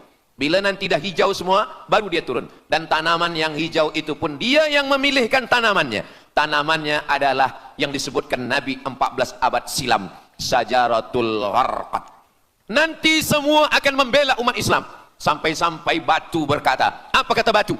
Ya abdallah, wahai hamba Allah, hadza Yahudi khalfi, ini di belakang saya ada Yahudi, faktulhu, bunuhlah dia. Kata Nabi, jangankan manusia, batu pun membela umat Islam. Batu akan berkata, ya abdallah, wahai hamba Allah, hadza Yahudi, ini di belakang saya ada Yahudi, faktulhu, bunuh dia. Tapi ada satu yang membela mereka. Siapa dia? Syajaratul Gharqad, pokok kayu Gharqad. Allah menunjukkan sampai hari ini mereka menanam pokok Gharqad ini. Saya belajar ke Mesir tahun 1998. Musim panas tahun 1999, saya pergi ke satu kawasan bernama Aris. Selepas itu pergi ke sebuah kota, kota ini bernama Rafah. Rafah ini dibagi dua, setengah diambil oleh Yahudi, setengah lagi diambil oleh Mesir. Dari sempadan ini kita boleh menengok hijau. Lalu saya pun bertanya kepada ulama yang mendampingi kami, Tuan Syekh, itu pokok apa yang hijau? Kata Syekh, itulah pokok yang disebutkan Nabi Muhammad sallallahu alaihi wasallam. Pokok itu bernama Syajaratul Gharqad, dan mereka memang menanam pokok itu sekarang. Supaya apa? Supaya Al-Masih menengok dari atas, bila dia tengok dah hijau, dia pun akan turun menurut keyakinan Yahudi. Yahudi sudah berkumpul 9 juta orang. Pokok Gharqad sudah ditanam, sudah. Ada lagi. Apa dia? Mesti menghancurkan Babilonia. Babilonia adalah raja yang dulu menghancurkan kerajaan Yahudi. Nama rajanya Nebukadnezar. Nebukadnezar dari Babilonia menghancurkan kerajaan Yahudi. Maka Yahudi ini pendendam. Orang yang paling dendam di atas dunia ini adalah Yahudi. Nebukadnezar sudah lama musnah, tapi dendam mereka kepada Irak sampai hari ini. Babilonia itu adalah Irak. Maka siapapun yang menjadi penguasa, pasti mereka akan perintahkan untuk menghantam Irak. Dari mula George Bush sampailah sekarang, Irak selalu dihantam. Dituduh bahwa Irak ada punya senjata membunuh manusia. Mereka katakan bahwa Saddam Hussein ini ada memiliki senjata yang boleh menghancurkan peradaban manusia. Akhirnya mereka membunuh Saddam Hussein. Apa yang terjadi? Sampai hari ini Saddam Hussein tiada memiliki apapun untuk menghancurkan umat manusia. Jadi sebenarnya adalah ini agenda daripada Yahudi. Mereka ingin menghancurkan Babilonia, dan Babilonia itu adalah Irak pada zaman modern sekarang ini. Setiap penguasa-penguasa pasti menghancurkan Irak, sebab mereka amat sangat benci dan dendam kesumat kepada Irak. Ada buku judulnya Al-Yahud fi Masr, fi Misr, orang Yahudi di Mesir. Lalu kemudian seorang jenderal Yahudi bernama Musa Dayan. Musa Dayan buta matanya sebelah. Lalu Musa Dayan ini meminta kepada Presiden Prancis bernama De Gaulle. Lalu De Gaulle pun menelpon Presiden Mesir bernama Anwar Sadat. Bukunya ada, saya simpan di rumah. Dia katakan bahwa kepada Anwar Sadat, wahai Tuan Presiden Anwar Sadat, ini mami yang ada di Museum Mesir Kaherah itu sedang sakit. Jadi untuk menyehatkannya mesti dibawa ke Prancis, ke Paris. Lalu disediakanlah pesawat terbang untuk membawa mami ini. Dulu saya pernah dengar tazkirah Ustaz Azhar Idrus, jangan anak panggil mak mami, sebab mami itu inilah mami Fir'aun. Mami return. Ini mami ini sakit, maka dia mesti disihatkan, ada bakteri, maka dia mesti disihatkan, dibawa ke Paris, Prancis. Akhirnya diterbangkan pada masa Presiden Anwar Sadat. Dibawa ke hospital, sampai di hospital, rupa-rupanya Jenderal Musa Dayan yang buta sebelah sudah menunggu mami. Begitu mami Ramses II, Fir'aun sampai, dia terus meninju muka mami itu. Kenapa? Sebab dia dendam. Inilah yang dulu menghalau nenek moyang dia dari Mesir. Gila. Yahudi ini adalah orang-orang yang gila. Sampai hari ini, mereka punya dendam yang tak berkesudahan. Sampai mami yang sudah menjadi kering, kita pun menengoknya biasa-biasa saja. Tapi Musa Dayan melampiaskan dendam kesumat dia sampai pada masa Presiden Anwar Sadat, yang akhirnya Anwar Sadat pun mati terbunuh ditembak oleh Khalid Islambuli. Begitulah Allah Subhanahu wa taala menceritakan saksi sejarah supaya umat Islam faham bagaimana pikiran, bagaimana sakit jiwanya orang-orang Yahudi. Mereka sudah berkumpul di Palestina 9 juta. Tanam-tanaman hijau sudah ditanam. Irak sudah dihantam, hancur lebur Irak. Apa lagi yang mereka lakukan? Tanah Palestina mesti merah. Tanah Palestina tidak boleh hitam. Tanah Palestina mesti merah. Apa yang membuat tanah Palestina merah? Merah karena darah budak-budak anak-anak yang tak berdosa dari Palestina. Jadi kalau ada orang yang hari ini terheran-heran, mengapa mereka membunuh budak kecil? Mengapa mereka menjatuhkan bom untuk menghancurkan rumah, membunuh perempuan yang hamil tiada berdosa? Tapi bila orang faham, dia mengerti, sesungguhnya mereka ingin supaya darah anak-anak yang tiada berdosa itu tumpah. Kalau darah itu sudah tumpah, disitulah mereka menantikan supaya Al-Masih, Mesiah itu turun membela. Sebab itu adalah raja di raja mereka. Apa yang terjadi sebenarnya hari ini? Yang terjadi sebenarnya adalah mereka membangun, membina sebuah kerajaan dari khayal, dari fikiran gila. Maka ada seorang yang tidak percaya kepada Allah. Dia atheist, dia tak percaya kepada Tuhan. Namanya Roger Jaroudi. Tapi akhirnya dia dapat hidayah. Dia masuk Islam. Selepas masuk Islam, dia tulis buku bahwa Israel, Yahudi mendirikan negara berdasarkan mitologi, berdasarkan khurafat, berdasarkan kisah-kisah bohong, dusta. Tapi mereka percaya dengan dusta itu. Lalu kemudian Roger Jaroudi ditangkap oleh pemerintah Prancis, dimasukkan ke dalam penjara. Bukunya diterjemahkan ke dalam bahasa Arab, diterjemahkan ke dalam bahasa Melayu. Roger Jaroudi, bagaimana orang Yahudi Israel membina kerajaan negara berdasarkan khayal, berdasarkan tipu, berdasarkan dusta, berdasarkan mitologi, berdasarkan asatirul awalin, dongeng-dongeng daripada nenek moyang mereka dulu. Lalu kemudian hari ini kita sudah menengok darah itu sudah tumpah merata-rata di tanah Palestina. Kenapa Al-Masih, Mesiah belum juga turun? Kenapa belum datang juga Mesiah yang mereka tunggu itu? Rupanya ada syarat lagi yang belum. Apa dia? Mereka mesti membina satu yang disebut dengan Haikal Sulaiman, Temple of King Solomon. Mereka meyakini bahwa raja mereka adalah Solomon, dan dia ada sebuah kuil yang mereka sebut, mereka tulis bukunya, Temple of King Solomon. Di mana letaknya? Letaknya adalah di atas Al-Masjidil Aqsa. Mereka ingin menghancurkan Al-Masjidil Aqsa, diratakan dengan tanah. Nanti mereka akan bina Temple of King Solomon. Selepas itu mereka siapkan satu kerusi singgasana. Selepas itu nanti barulah turun Al-Masih, Mesiah yang dijanjikan menurut mereka. Yang semuanya ini adalah dusta, bohong, tipu daripada Zionis, kerana mereka ingin menguasai dan mereka ingin membuat sebuah negara yang sangat besar, yang negara itu disebut dengan The Great Israelian, Israel Raya. Dia dari dua sungai. Biasanya orang membuat map itu rahasia. Map biasanya rahasia yang disimpan, tapi orang Yahudi Israel mereka buatkan mapnya di dalam bendera mereka. Kita membuat sesuatu yang rahasia kita simpan, tapi mereka membuat satu garis biru di atas, satu lagi garis biru di bawah. Yang di atas itu adalah Sungai Nil di atas, dan yang di bawah itu adalah Sungai Efrat. Sungai Nil di atas, Afrika Utara, Mesir. Sungai Efrat di bawah, Sungai Efrat ada di Irak. Lalu di tengah itu ada bintang segi 6. Apa maknanya? Mereka ingin membina sebuah kerajaan yang luasnya dari Nil hingga ke Efrat. Itulah kenapa ketika mereka membuka embasi di Kairo, ketika Israel membina embasi di Kairo, ini Sungai Nil, ini bagian atas, ini bagian bawah. Kerajaan Mesir membagi embasi Israel tanah di bawah Sungai Nil. Mereka tidak mau. Mereka ingin membina embasi di atas Sungai Nil. Kenapa mereka tidak mau membina embasi di bawah Sungai Nil? Karena menurut mereka di bawah Sungai Nil adalah negeri kami. Orang membina embasi hanya di luar daripada kerajaannya. Jadi sebenarnya menurut pengakuan mereka, Mesir yang ada sekarang, semua yang ada di bawah Nil hingga ke Efrat Irak, itu adalah kerajaan mereka. Yang kalau mereka mewujudkan itu nanti, mereka akan menjadikan semua manusia ini sebagai keledai tunggangan.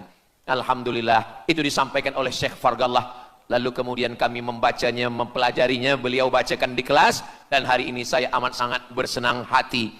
Tapi kita tetap susah hati dengan Palestina. Saya merasa senang hati sebab saya boleh menyampaikannya kepada para belia pemuda muslimin muslimat yang hadir malam ini. Macam mana suara saya, jelas tak jelas? Jelas. Yang saya sampaikan ini boleh faham? Alhamdulillah. Yang tak faham, nanti faham sendiri insyaAllah. Begitulah Allah Subhanahu wa ta'ala. Saya dulu pernah berjumpa dengan Syekh Muhammad Jibril. Lalu kemudian saya tanya Syekh Muhammad Jibril, Syekh, Kenapa Allah membinasakan kaum Ad, kaum Samud, kaum Madian? Wa ila Samud akhahum Salihah, wa ila Madian akhahum Syuaiba, wa ila Adin akhahum Huda.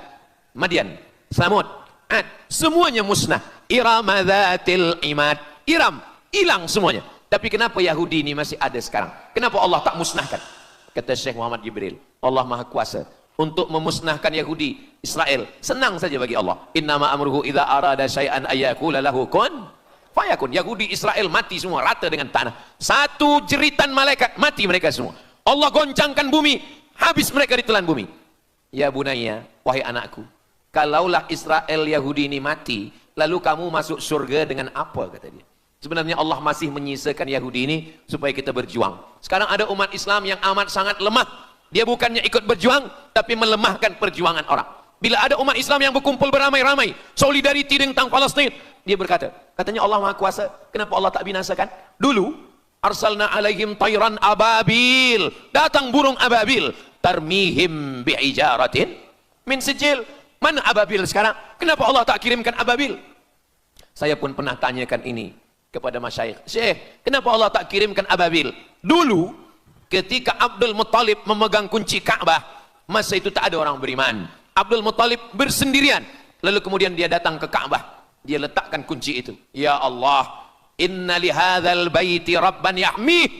Saya sendiri seorang saja. Saya tak sanggup untuk menolong Ka'bah. Inna li hadzal baiti rabban yahmih. Ka'bah ini ada pemiliknya. Ka'bah ini ada pelindungnya. Allah akan melindungi.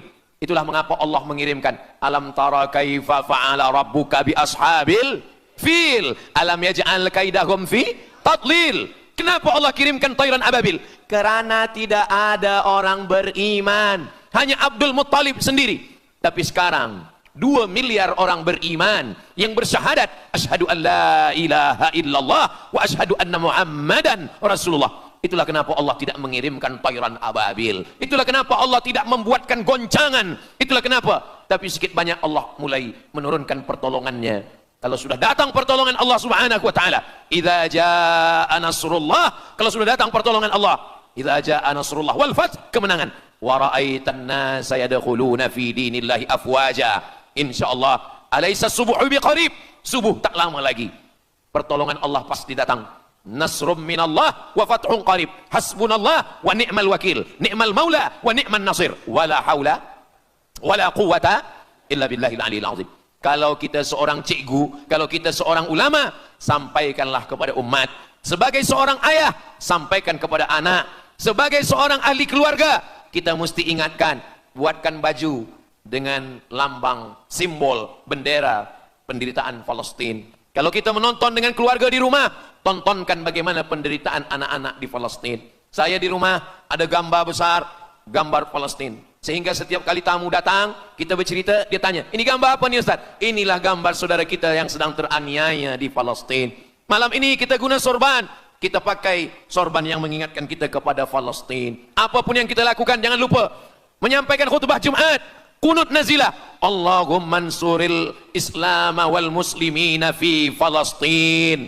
Silahul mu'min, ad-du'a silahul mu'min. Kalau kita tiada senjata lagi, maka sesungguhnya doa. Man lam yahtam bi amril muslimin, siapa yang tak peduli kepada penderitaan saudaranya di Palestin, falaisa minhum, dia tidak diakui sebagai umat Nabi Muhammad sallallahu alaihi wasallam.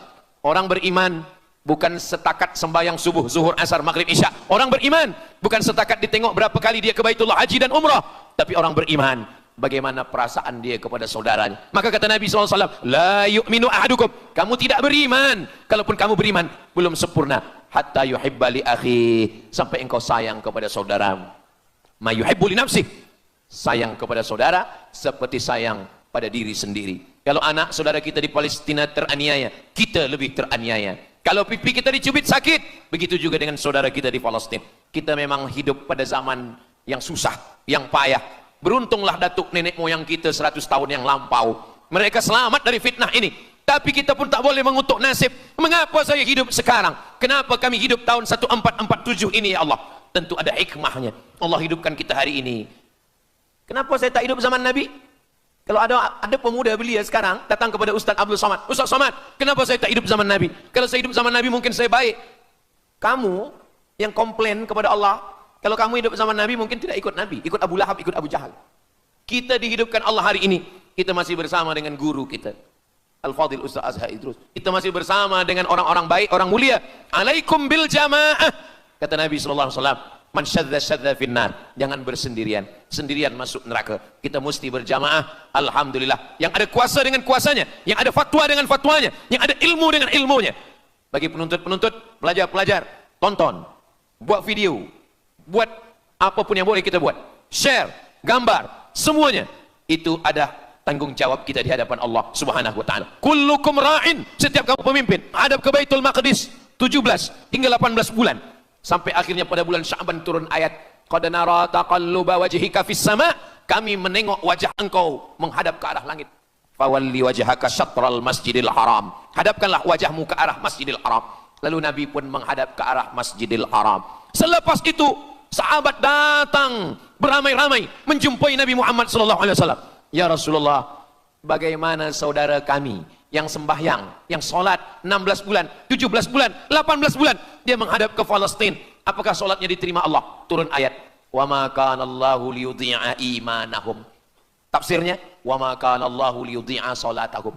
Allah tidak menyia-nyiakan sembahyang mereka, Allah tidak menyia-nyiakan sholat mereka. Sembahyang mereka yang dulu menghadap ke Baitul Maqdis diterima Allah atau tidak, itu yang mereka cemaskan, itu yang mereka khawatirkan. Sembahyang yang 18 bulan itu yang mereka takutkan. Bagaimana kita sekarang? Bagaimana sembahyang saudara kita? Bagaimana puasa mereka? Bagaimana musim sejuk? Mereka sejuk. Bagaimana mereka tak boleh makan, tak boleh minum? Kalau kita sudah berbuat di luar kemampuan kita, kita tidak akan dituntut di hadapan Allah. La yukallifullahu nafsan illa wus'aha. Mudah-mudahan apa yang kita lakukan malam ini, kita bangkitkan semangat jamaah. Selemah-lemahnya adalah doa. Selemah-lemah kekuatan orang beriman adalah melafazkan doa kepada Allah supaya Allah memberikan pertolongan. Tak ada yang susah bagi Allah Subhanahu wa taala. Itulah yang boleh Al-Fakir sampaikan pada malam hari ini, solidariti kita tentang Palestina. Mudah-mudahan ada manfaatnya. Banyak cakap kata yang tak berkenan di hati, menyinggung perasaan, saya memohon maaf beribu-ribu maaf. Mudah-mudahan yang kita lakukan malam ini diridhai Allah Subhanahu wa taala dan boleh kita bawa bekal menghadap Allah. Bila kita mati ditanya oleh Allah, inilah jawaban kita. Kami sudah berkumpul, kami sudah bangkitkan semangat, kami sudah berdoa, kami sudah menjelaskan bagaimana jahat Yahudi di Palestina. Wailun, celaka. Wailun, nama neraka. Likulli humazatil lumazah, celakalah orang yang suka mengejek-ejek. Kenapa tiba-tiba ayat ini yang Ustadz pilih? Saya udah diejek orang berapa hari ini. Itulah ayat yang saya pilih. Daripada saya mencaci maki di internet, bagus saya bawa ke pengajian.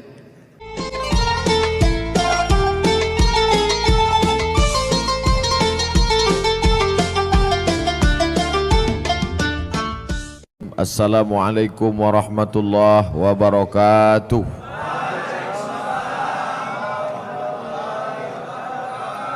Sama-sama kita bersyukur kepada Allah karena malam ini kita diberikan nikmat istiqamah iman dan Islam dengan mengucapkan Alhamdulillahi Rabbil Alamin.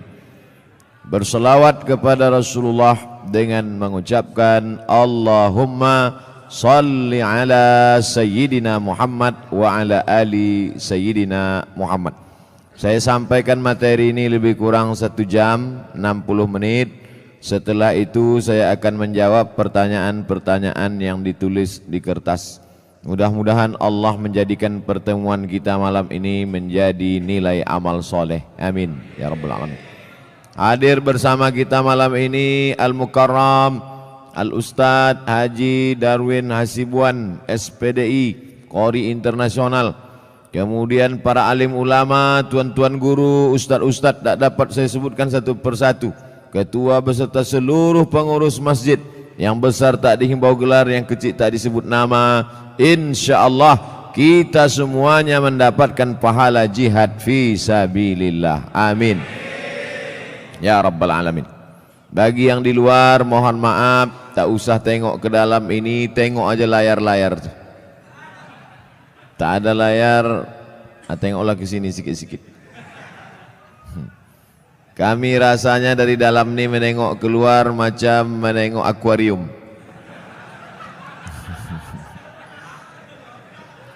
Tapi kami pun yakin dan percaya kalian di luar pun menengok kami macam ikan mas koki.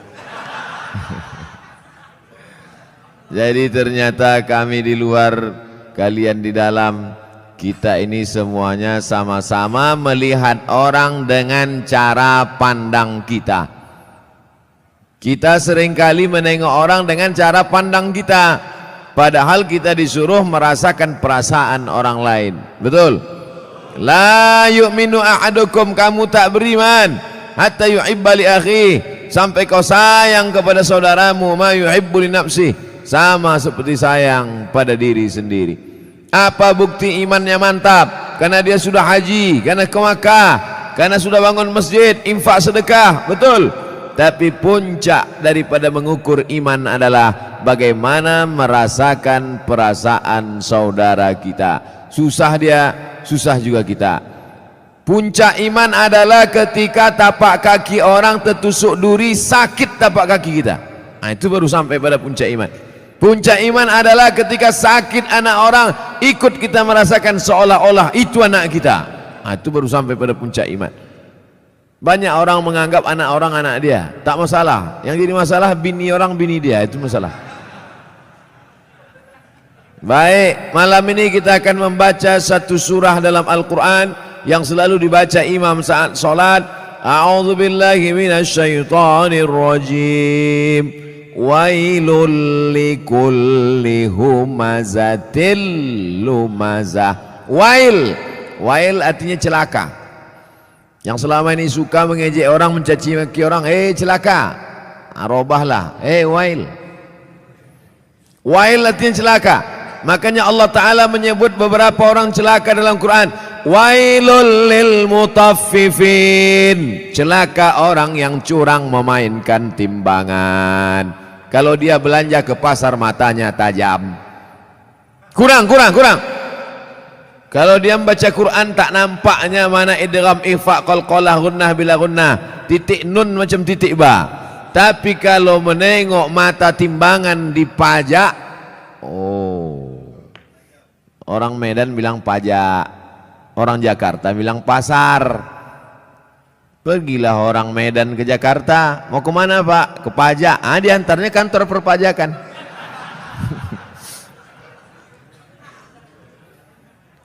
Wailul lil mutaffifin, celaka orang yang main-main timbangan.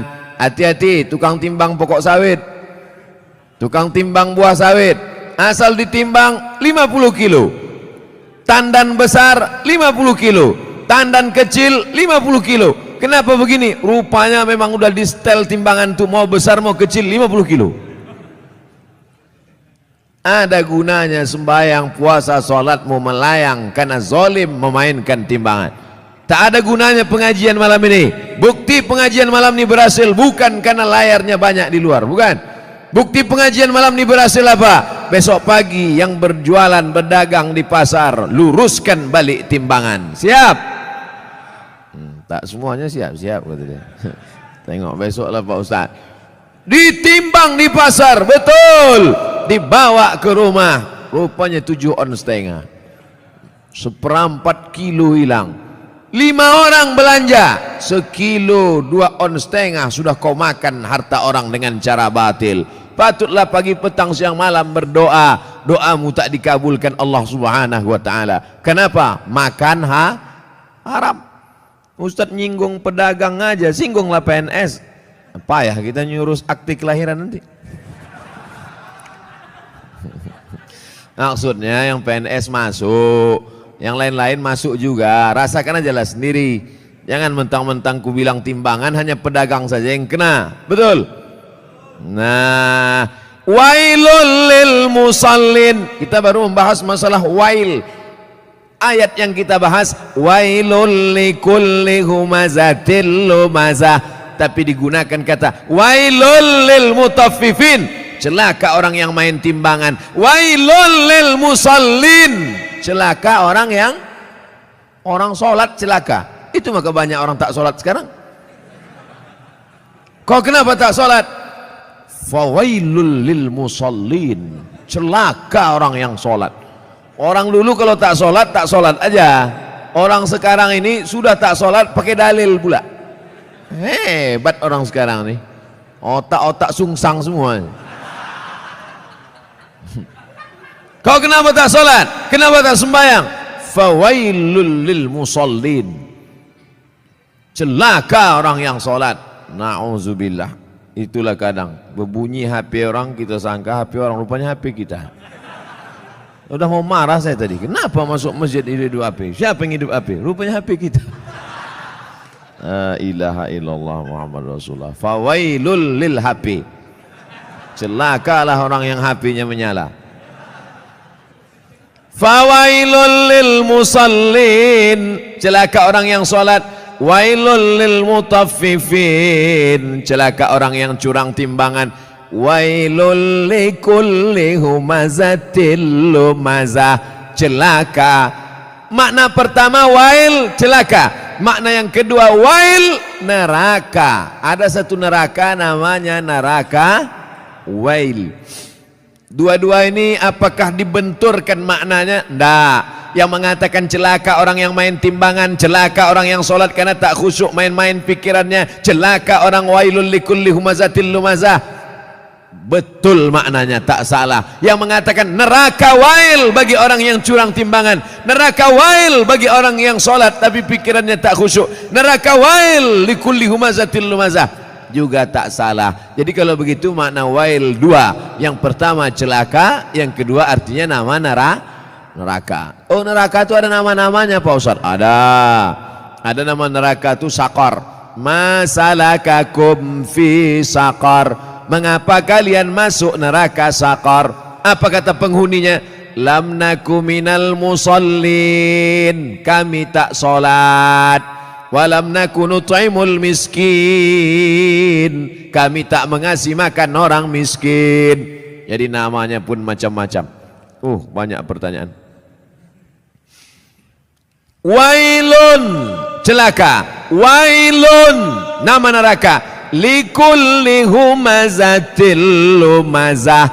Celakalah orang yang suka mengejek-ejek. Kenapa tiba-tiba ayat ini yang Ustaz pilih? Saya udah diejek orang berapa hari ini. Itulah ayat yang saya pilih. Daripada saya mencaci maki di internet, bagus saya bawa ke pengajian. Wailul likulli humazatil lumazah. Celaka orang yang suka mengejek. Celaka neraka wail bagi mereka yang suka. Likulli, semuanya, tak ada terkecuali. Humazah, lumazah. Apa beda humazah dengan lumazah? Humazah mengejek dengan mulut. Lumazah mengejek dengan perbuatan. Begitu dalam kitab tafsir. Humazah bil lisan, lumazah bil fi'li, dengan perbuatan. Jadi kalau ada orang ngejek pakai WhatsApp, humazah apa lumazah? Instagram, Twitter, BBM dipakai lumazah. Hebatnya Al-Quran, dibedakannya antara lisan dengan perbuatan anggota badan. Wailul likulli humazatil lumazah. Celaka dan nerakalah bagi orang yang mengolok mengejek orang lain dengan lisan lidah maupun dengan tangan anggota badan. Ada orang mulutnya diam tapi perbuatannya luar biasa. Ada orang tak buat apa-apa tapi lidahnya luar biasa. Ada orang mulutnya diam, tangannya tak berbuat, no action, hatinya saja. Yang hati dimaafkan Allah selama tidak diperturutkan. La yukallifullahu nafsan illa. Kenapa orang mengejek? Karena tidak klarifikasi. Kenapa orang mengejek? Karena tidak tabayyun. In ja'akum fasiqum binaba'in. Kalau datang orang membawa berita, fatabayyanu, klarifikasi. Alhamdulillah masalah ini sudah saya klarifikasi. Bapak Ibu sudah tengok klarifikasinya? Belilah paket. Inilah diupdate lah. HP-HP yang macet-macet tuh dilem aja. campakkan ke sungai. Saudaraku yang dimuliakan Allah Subhanahu wa taala, kira-kira penjelasan saya itu sudah jelas? Jelas insyaallah. Siapa yang tak jelas betungkik telinganya. Nanti yang mengupload nih di internet, kalian buatlah terjemah di situ. Tungki adalah telinga benanah. Banyak orang yang tak paham itu. Wailul likulli humazatil lumazah. Lalu siapa lagi yang celaka? Kita lanjutkan. Allazi jama'a malau wa'addadah. Saya sebetulnya mau nunjukkan aja, kira-kira masih jauh dari Kori internasional. Tapi sikit-sikit jadilah kan.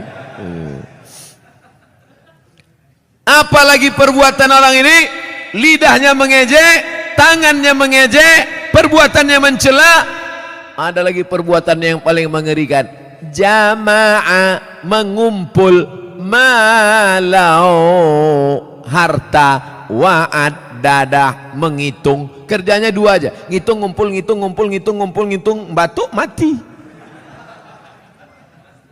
Yang ada di otaknya duit, duit, duit, duit. Sampai sembahyang zuhur pun 5 rakaat. Allahu Akbar. At-tahiyatul barakatuh. Berapa harga karet sekarang? Mana? Ini lautan. Allazi jama'a malau wa'addada. Ngumpul ngitung, ngumpul ngitung, ngumpul ngitung. Ada kenikmatan sendiri menghitung-hitung harta itu. Tanah di sana sekian hektar, yang di sini hektar. Tahu kau tanah yang itu luasnya? Tahu. Punya siapa? Punya orang. Na'udzubillah. Tapi saya yakin jamaah masjid Darul Haq, dar rumah, hak benar. Darul Haq, rumah kebenaran. Di sini rumah kebenaran. Lain dari sini salah. Siapa yang mau cari kebenaran datang ke Darul Haq, betul? Lain nama masjid nih. Ada masjid-masjid lain tuh, masjid apa? Masjid Al-Ikhlas. Masjid apa? Masjid At-Taqwa. Ini mantap, bukan nama sembarang nama. Udah sampai itu aja. Dilarang tidur di ruang utama. Oh, karena di sini pakai AC. Patutlah banyak tidur di sini. Ini menunjukkan jamaah Masjid Darul Haq ini orangnya jamaah malau, suka mengumpulkan harta, tapi bukan wa'ad dadah, bukan sekedar kumpul hitung, kumpul kira, mengumpulkan harta dan rajin bersedekah. Kenapa Ustaz tiba-tiba ingat sedekah? Ku tengok orang sedang membagi-bagi kotak. Kotak. Ku sangka kue kotak besar kali. Rupanya kotak infak. Kalian masukkanlah ke dalam. Di dalam ini pakai AC, tentu lebih mahal. Mak, tepuk tangan orang tua. Begitu rupanya orang sakit hati.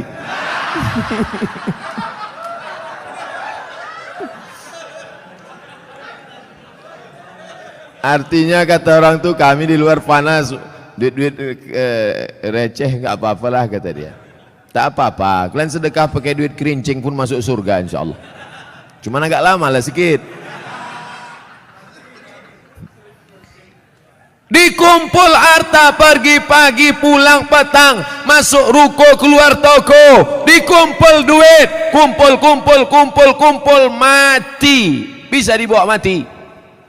Tak bisa. Bapak yang malam ini di dompetnya ada 500.000, masuk ke kotak ini 100.000, yang dibawa mati yang 100-nya apa yang 400?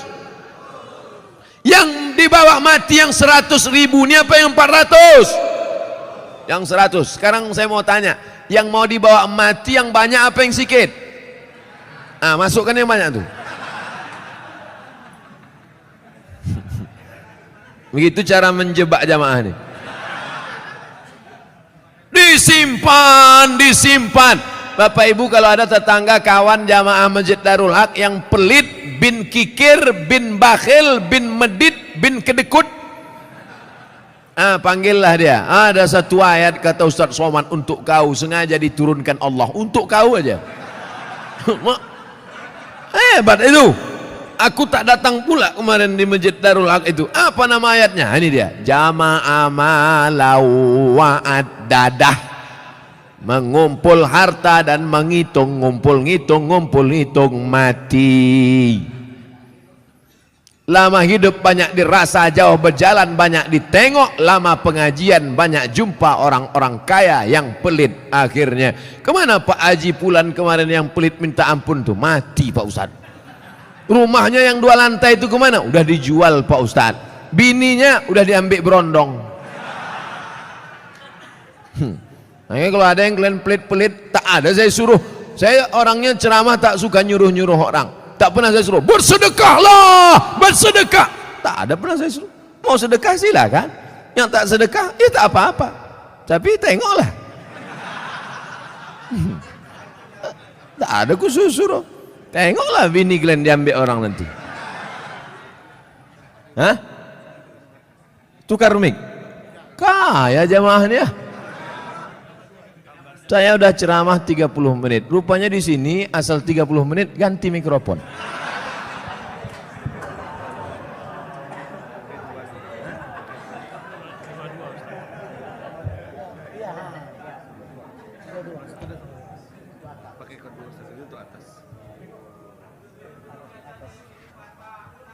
Tes. Tak berbunyi pula.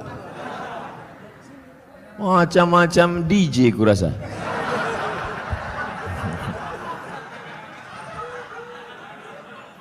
Itulah kita tak boleh menyepelekan tempat dan lokasi. Tadi saya menengok, ini masuk hutan nih. Tapi rupanya masjidnya pakai AC. Mikrofonnya mantap. Maukah Bapak Ibu memaafkan silap salah dosa saya? Tak mau, tak apa-apa. Saudaraku yang dimuliakan Allah Subhanahu wa taala, jama'a malau wa'addadah, mengumpulkan harta, menghitung, dikumpul, dihitung sampai akhirnya mati. Mana yang dibawa mati? Bisa mobil bawa mati? Siapa bilang mobil tak bisa bawa mati? Bapak yang punya mobil 2, mau dibawa 1 mati bisa.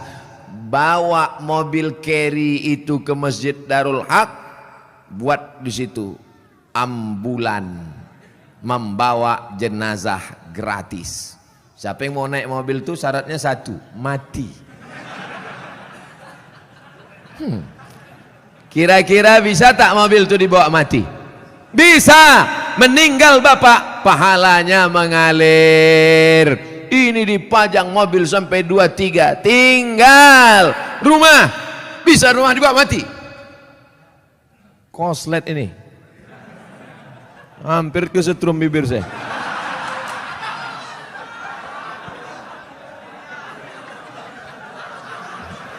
Akan datang kalau ngasih mic ke saya, dites dulu.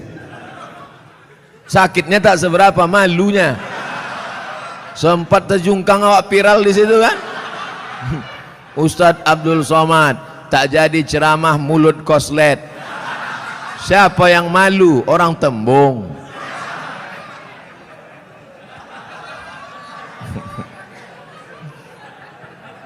Bapak Ibu yang dimuliakan Allah Subhanahu wa taala, apa yang bisa dibawa mati? Rumah dibangun besar, tinggal. Tapi kau bangun rumah biasa, yang satu kau buat rumah wakaf untuk tahfiz Al-Quran. Setuju? Yang bilang setuju itu yang punya rumah untuk buat tahfiz Quran. Yang bilang setuju belum ada, mudah-mudahan jadi doa. Itulah yang menolong di hadapan Allah Subhanahu wa taala. Yang lain tinggal. Harimau mati meninggalkan belang, gajah mati meninggalkan gading, manusia mati meninggalkan utang. Oleh sebab itu saya yakin dan percaya jamaah Masjid Darul Haq ini adalah orang-orang yang rajin berinfak dan bersedekah. Sehingga kalau sholat di sini saya yakin tenang. Kenapa tenang sholat di sini? Karpetnya tebal. Asli punya masjid nih kan?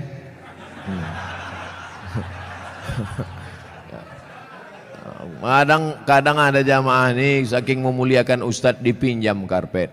Sampai dibuat situ, balikkan tanggal sekian. AC ada, dingin. Kadang pernah saya ceramah di masjid AC banyak, kepanasan, rupanya mati. Tapi di sini tidak, terasa dingin. Kalau Bapak agak terasa hangat, maklum. Ini kita ini sekarang sudah over capacity. Tak sesuai lagi ini. Makanya jamaah itu di luar menengok kita ini macam ikan mas koki kehabisan mati lampu. Jamnya pula lengkap. Ada jam zuhur, jam asar, jam maghrib, jam isya, jam imsak, dan jam syuruk. Lengkap semua cantik. Balihonya pun mantap. Tabligh akbar bersama Abdul Somad LCMA. Ada gambar saya, tertutup pula. Rasa-rasanya tak ada kurang. Lengkap sudah semua. Bagaimana supaya harum semerbak, jamaah tenang sholat, dipasang harum-haruman. Maka harum rasa bau-bau bunga melati rasanya. Masya Allah. Jam ada. Itu jam itu penting. Apa guna jam itu dipasang? Supaya yang khutbah jangan sur dia jadi bawakannya. Tengoknya 20 menit selesai. Ini khutbah ini berapi-api dia. Jamaah, hari ini Palestina masih terjajah. Orang udah mau balik kerja, mak lama kan dia katanya. Tobat aku sembahyang di sini katanya. Nampaknya simpel sederhana. Mulai jam dinding, AC, kipas angin, karpet, lampu terang benderang. Tapi itu semuanya demi kenyamanan orang di masjid. Tapi jangan sampai terlalu nyaman sampai tertidur di masjid. Makanya perlu dibuatkan surat pengumuman, dilarang tidur di ruang utama masjid. Sopan bahasanya. Tapi kalau melawan juga, buat surat satu lagi. Kalau kamu mau tidur di luar aja bro. Sudahlah tak menyumbang uang listrik masjid, sudahlah tak menyumbang AC masjid, sudahlah tak menyumbang kipas angin masjid, tidur dalam masjid menyumbang air liur basi.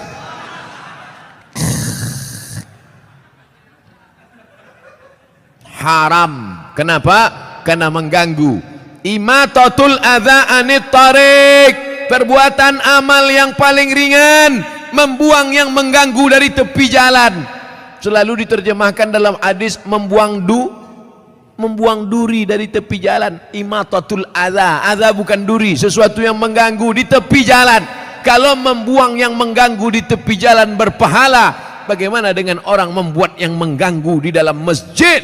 Bukan jalan, di karpet masjid, di tempat orang sujud, di situlah air liur sambal belacan tumpah. Allahu Akbar. Imam khusyuk, makmum busuk. Yang saya sampaikan ini nampaknya simpel sederhana, tapi kalau tidak dijaga, maka yang sudah dilakukan jamaah Darul Haq baik, bagus, tetap kita jaga ke depan supaya kita tak masuk dalam neraka wail, tak masuk yang dikecam Allah. Jama'a malau wa'addadah. Terus ayat apa lagi? Yahsabu anna malahu akhladah. Yahsabu, dia menyangka, malahu, hartanya itu, akhladah, membuat dia kekal abadi.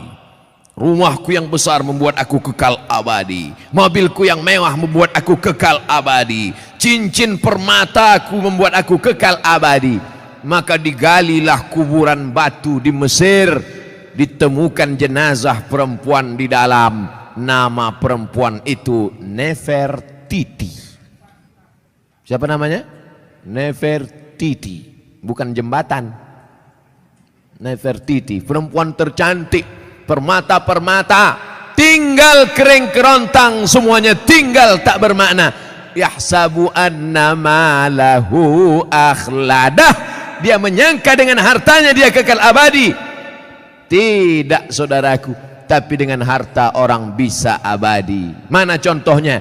masjid depan Istana Maimun, masjid Kesultanan Melayu Delhi, dengan harta orang bisa abadi. Dengan cara apa? Membangun masjid. Alhamdulillah, Masjid Darul Haq. Siapa yang mewakafkan tanah dulu? Siapa yang mewakafkan atap dulu? Siapa yang mewakafkan? Ini wakaf-wakaf orang meninggal. Saya tak tahu entah siapa yang mewakafkannya, tanpa saya sebutkan namanya. Untuk almarhum Fulan bin Fulan Alfa, tak perlu. Sampai pahala kita malam ini pengajian dari jam 9 sampai jam 10, dari jam 10 sampai entah jam berapa nanti tanya jawab, mengalirlah pahala, teranglah kuburnya, lapanglah makamnya, dijauhkan Allah kuburnya dari lubang neraka, dijadikan Allah kuburnya salah satu dari taman-taman surga. Yang sudah membangun masjid, alhamdulillah. Yang belum membangun, na'uzu. Yang sudah ku kasih tahu tak juga mau mendengar, mati ajalah. Saudaraku yang dimuliakan Allah, kalau begitu orang Islam ini perlu kaya apa miskin? Kaya. Man bana masjidan, siapa yang bangun masjid, banallah mislahu baitan fil jannah. Yang bangun masjid, dibangunkan satu istana dalam surga. Kalau mau kekal abadi, bangun masjid. Kalau mau kekal abadi, bangun masjid. Sayang sama emak, buat masjid nama emak. Sayang sama suami, jangan buat nama suami. Nanti meninggal dia, mau kawin sekali lagi.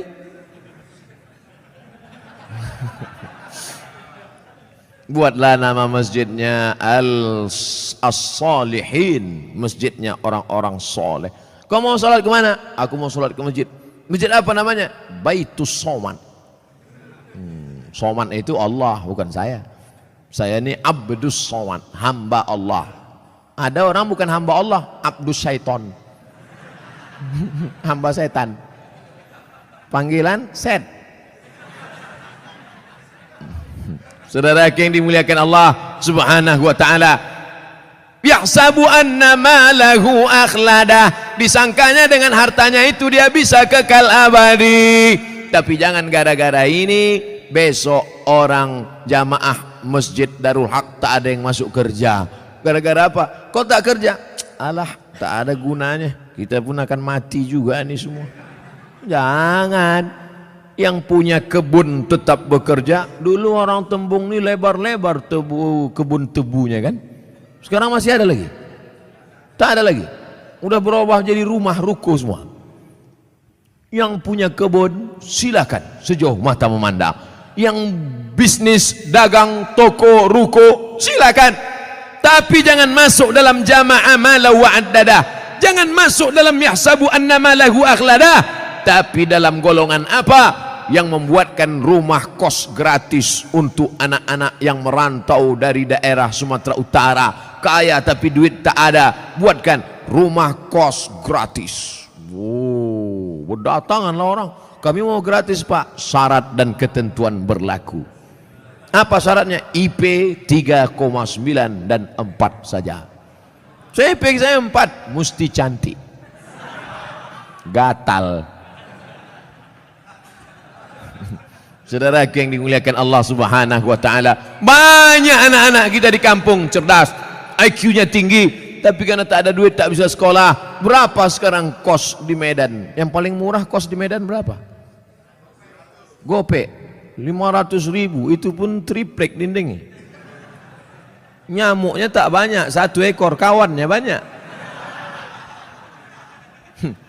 Tapi begitu kita sediakan gratis, Masya Allah. Saya kuliah di Al-Azhar dari tahun 1998, pulang 2002. Berapa tahun itu?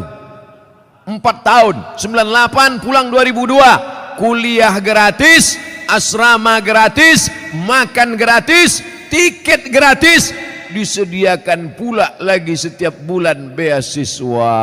Dari mana itu? Wakaf orang Mesir.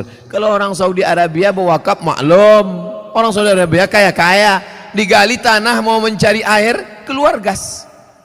Digali tanah mau mencari air, keluar minyak.